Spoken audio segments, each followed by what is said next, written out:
ఇది అన్ని super computers ఉన్నటువంటి ఏఐ ల్యాబ్ అన్నమాట. ఇది 3 crores ఉన్నటువంటి ఏఐ సర్వర్ అన్నమాట. అండ్ ఇవన్నీ చూసినా మీకు సూపర్ కంప్యూటర్స్ ఇవన్నీ. హలో తమ్ముడు, మీ పేరు? ధనుష్ అన్న. సో ఎక్కడి నుంచి వచ్చావు? నేను వైజాగ్ నుంచి. వైజాగ్ లో చాలా యూనివర్సిటీస్ ఉన్నాయి కదా, మన యూనివర్సిటీస్ తెలుగు చాలా ఉన్నాయి కానీ మా ఫాదర్ నాకు నార్త్ పంపించాలి ఇక్కడికి. ఈ యూనివర్సిటీ మెయిన్ చూస్ చేసుకోవడానికి కారణం ఏంటంటే నెంబర్ ఆఫ్ స్టూడెంట్స్ ఇంటేక్ చాలా తక్కువ. గుజరాత్ మొత్తానికి ఇది ఒకటే university. Number of intake plus 300. మా బ్యాచ్ కి వచ్చేసరికి 350 members ని తీసుకున్నారు. సీట్స్ ముందే ఫిల్ అయిపోతే మరి ఎవరు సీట్. ఇక్కడ ఏం బాగుంటాయి అసలు అంటే ఇన్ఫ్రాస్ట్రక్చర్ కాకుండా? ఇన్ఫ్రాస్ట్రక్చర్ గురించి నో డౌట్, ఎందుకంటే అది ఐటీసీ డీల్ చేస్తుంది కాబట్టి నో డౌట్. నెక్స్ట్ వచ్చేసి ప్లేస్మెంట్స్ ఇక్కడే మనకి గిఫ్ట్ సిటీ ఇన్ఫో సిటీ ఉన్నాయి కాబట్టి. ఇంకోటి గిఫ్ట్ సిటీ ఇన్ఫో సిటీ ఉన్నాయి కానీ ఇక్కడ గూగుల్ మాకు స్పెషల్ కోర్స్ ఒకటి ఉంది. వాళ్ళు మాకు సపరేట్ గా గూగుల్ నుంచి వచ్చి క్లాసెస్ గూగుల్లో ఎవరైతే పని చేస్తున్నారో వాళ్ళే వచ్చి మాకు క్లాసెస్ చెప్తున్నారు. అది గ్రేట్ థింగ్ అనేది చెప్పుకోవచ్చు ఈ కాలేజ్ గురించి. ర్యాగింగ్ ఉండదు. రూమ్ షేరింగ్ ఎలా ఉంటుంది మీకు ఇక్కడ? రూమ్ షేరింగ్ 4 షేరింగ్ 3 షేరింగ్ ఉంటుంది, 2 షేరింగ్ కూడా ఉంటుంది. రూమ్స్ అయితే చాలా బాగుంటాయి. All the best. Thank you so much. Thank you. Hello అండి, మీ పేరు? సతీష్. మీరు ఎక్కడి నుంచి వచ్చారు? శ్రీకాకుళం. ఇక్కడే ఎందుకు వచ్చారు? అంటే ప్లేస్మెంట్స్ పరంగా ఇక్కడ బాగుంటది కాబట్టి. ఏం నచ్చాయి మీకు ఇక్కడ? నార్మల్ లాంగ్వేజ్ డెవలప్ చేయడానికి కోసం, కమ్యూనికేషన్ స్కిల్స్ కోసం, ప్లేస్మెంట్స్ కోసం. సెక్యూరిటీ బాగుంటది, ఫుడ్ కూడా బాగానే ఉంటది. అఫోర్డబుల్? ప్రైస్ కి అఫోర్డబుల్ కాబట్టి. మీరు ఇక్కడ ఏం చదువుకుంటున్నారు? ఇప్పుడు CSE జాయిన్ అవ్వచ్చా? తెలుగు వాళ్ళు అవ్వచ్చు. కెరీర్ కి అయితే బెస్ట్ ఆప్షన్ ఇది. Good, thank you so much. Hello అమ్మా, మీ పేరు? నా పేరు నిహాల్ కృష్ణ గారు. ఓకే, మీరు ఎక్కడి నుంచి వచ్చారు? మా నాన్న రాజమండ్రి.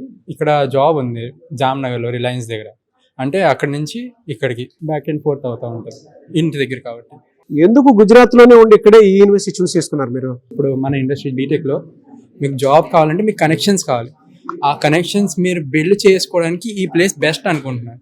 ఎందుకంటే ఇక్కడ ఏ టీచర్ అయినా మీరు అడిగితే వాళ్ళ అందరి దగ్గర లింక్డ్ఇన్ ప్రొఫైల్ ఇవన్నీ వాళ్ళు ప్రమోట్ చేస్తారు. అవి ప్రమోట్ చేసి మీకు ప్లస్ సెకండ్ ఇయర్ తర్వాత లింక్డ్ఇన్ లెర్నింగ్ అని ఒకటి ఉంటుంది. ఆ ప్రోగ్రామ్లో మీకు ఇంక్లూడ్ చేసి మీకు ఫ్రీగా ఇస్తారు. అది ఇచ్చినప్పుడు మీ లింక్డ్ఇన్ ప్రొఫైల్ ఆటోమేటిక్గా బిల్డ్ అయ్యి మీకు ఎప్పుడైతే ఇండస్ట్రీలో వస్తారో అప్పుడు మీకు ఆల్రెడీ స్కిల్స్తో ప్రిపేర్డ్ అయ్యి ఉండి మీకు డైరెక్ట్ ప్లేస్మెంట్స్ దొరికేలాగా మీరు ఆల్రెడీ ప్రిపేర్ అయిపోతారు. ఎందుకంటే నేను తీసుకున్న కోర్స్ ఆనర్స్లో మాకు ఇప్పుడు ఒక గూగుల్ సర్టిఫైడ్ టీచర్ వచ్చి మాకు గూగుల్ క్లౌడ్లో ఎలా GCP వర్కింగ్ అవన్నీ నేర్పిస్తున్నారు. సో బేసిక్లీ మేము కాలేజ్ డిగ్రీ అయిపోగానే ఫర్దర్ స్టడీస్ పర్సీవ్ అవ్వాల్సిన అవసరం లేదు. ఆల్రెడీ ప్రిపేర్డ్ అయ్యి ఉండి మనం డైరెక్ట్ ఇండస్ట్రీలోకి దిగిపోవచ్చు. పేరెంట్స్ కన్నా పిల్లలకన్నా ఏం చెప్తారు? వాళ్ళు భయపడతారు ఇక్కడ పంపించాలంటే. ఇక్కడ భయపడాల్సిన అవసరం లేదు, ఎందుకంటే ఇది గాంధీనగర్. ఫస్ట్ ఆఫ్ ఆల్ ఇక్కడ గుజరాతీ పీపుల్ ఉన్నారు, వాళ్ళు చాలా ఓపెన్గా ఉంటారు. వాళ్ళు మీకు ఏం డిస్క్రిమినేషన్ ఏం ఉండదు. ఇక్కడ యాంటీ ర్యాగింగ్ కూడా ఉంటుంది. మీకు ఒక్క కేసు కూడా కనిపిస్తుంది ర్యాగింగ్ది. మీకు ఏమంటారు డిస్క్రిమినేషన్ కేసు కనిపిస్తుంది. అందరూ కలిపేసుకుంటారు. మీకు సరిగ్గా హిందీ రాపోయినా కూడా మీతో ఇంగ్లీష్లో మాట్లాడుకుంటూ కలిపేసుకుంటారు. భయపడాల్సిన అవసరం అంటే హాస్టల్ ఉంది. హాస్టల్ కూడా సిటీలో ఉంటుంది కాబట్టి మీకు ఈజ్ ఆఫ్ యాక్సెస్ చాలా ఎక్కువ. ఎక్కడికైనా ట్రావెల్ చేయాలంటే దగ్గరలోనే అన్నీ ఉంటాయి. మీకు ఇన్ క్యాంపస్ హాస్టల్ కూడా ఉంటుంది. ప్లస్ మీకు హాస్టల్లో ఉన్న ఫెసిలిటీస్ కూడా చాలా బాగా వస్తాయి. అది కూడా అఫోర్డబుల్గా ఉంటాయి. మిడిల్ క్లాస్ ఉన్న స్టూడెంట్ అంటే ఇన్ని ఫెసిలిటీస్ దొరుకుతున్నాయి అంటే కళ్ళు మూసుకొని వచ్చేయచ్చు.